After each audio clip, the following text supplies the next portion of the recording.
more and then you sit down, huh? Pardon? One thing more and then you sit down. Yeah.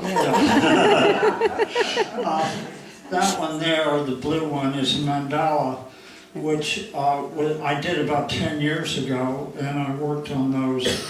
And that was part of the process of learning how to get inside myself. It's dealing with symbols that I think we find inside, if this is Jungian thought, that we find these universal symbols, and the circle, Star of David, they have meaning. Again, it's not a verbal, I wouldn't know how to express it verbally, but I think you do find symbols down inside that are very exciting. Sit down. I promise. You hold that, you hold that and we'll get some people to ask you questions. All Is right. that what you'd like to do next? And what? Would you like them to ask you some questions? Yeah. You, Yes. No, you. my hearing is The audience would like to ask you some questions. Right. And you sit down to that. But you have to sit down. We're worried about you falling over. Yes. There you go, sit down. Okay. And then we can all sit down and we can relax. Good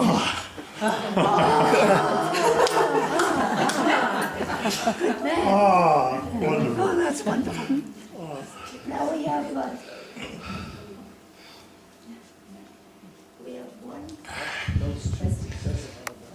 How about color?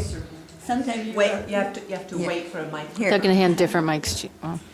I would like to thank you, Conrad, for this marvelous exhibit. It touches me on an unconscious level that I cannot talk about or explain very clearly, but my enjoyment of it and my pleasure and my excitation is great, and I thank you for it.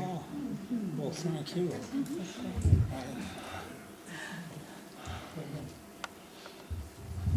how about color? How about color? Do you feel yourself restricted to certain tones? All the line, form, color. Oh. You asked, how about color? Yeah. Do you feel yourself restricted in any way in certain paintings that you're doing? I think I understand that everything is I have no intent. I wish it. I wish I could. Am I answering your question? It's intuitive. I don't decide, like very often. When I first started painting, and for maybe a long time, I was constantly balancing this. I've got yellow up here, well, let's get the complement down here, and let's do this. And these are ideas.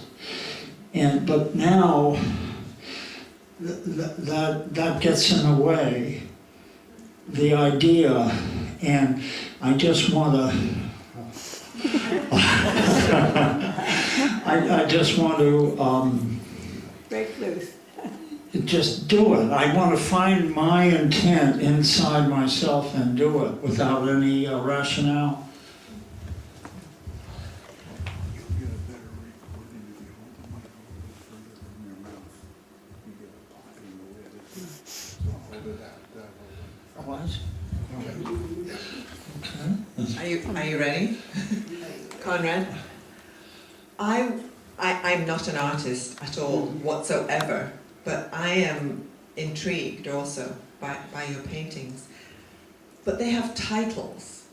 And to me, what you have been saying about how you achieve these artistic works doesn't seem to go with a title. does the title come first, or do you look at what you have made and then give it a title? Oh, well, the title is sometimes titles can be very important. Most often I title them figure or something like that, and it's just a clue to the viewer to look. Maybe there is a figure in there. But a title, I find the painting after I've done it as a way of saying, I mean, not finished it, but yeah. You know, you can make 2 dots on a piece of paper, and implied there's a line in between those 2 dots, even though it's not there. That's what the mind does. Well, I'm trying to find on many levels, hopefully, those connections that aren't there. That's a whole other subject, dealing with ambiguity. That's one of my goals, is ambiguity. I guess I'm off the question right now, but I guess what I'd like you to do, and I don't know if you can do this, there's one of your paintings in the hallway that's titled something like A Day at Friend's House. yeah. And I think most of us are probably intrigued with that one, I see. and I wonder where that came from. Well, Can you explain that? in that painting are 2 heads, and above them a nude floating.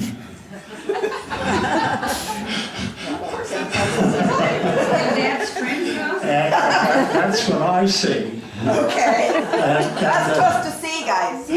No, there are no rules. There are no rules. I don't. Some ways I don't like saying what it is, because I want the viewer to go through the process I did. My wife Jean, she finds all sorts of things in my paintings that I didn't see, and I'm saying, oh no, not that. I have a question over here, Conrad. Over here. Yeah. My question is, how long do you spend on one painting? Do you leave it partly done and go back to it? I'm just curious about that process. Oh, it can be. I'm sure there's 1 or 2 out there that have come from 20 years ago. I don't know, maybe 1. I have to.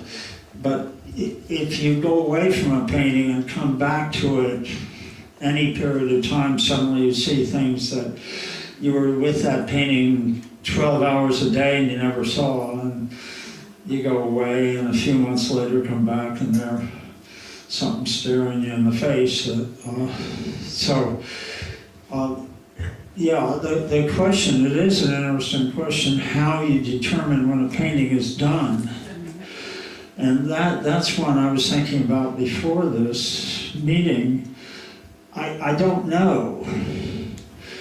I don't know. There's some consistency in my head that says this painting holds together, and well, without a particular painting in mind. That's why I hold on to the figure. I have to have something out there to hang on to. They're very great artists that are purely abstract. I mean, you know, the New York Jackson Pollock world, and those I really admire them because they're holding on. It seems like they're out on a high wire, and they're not.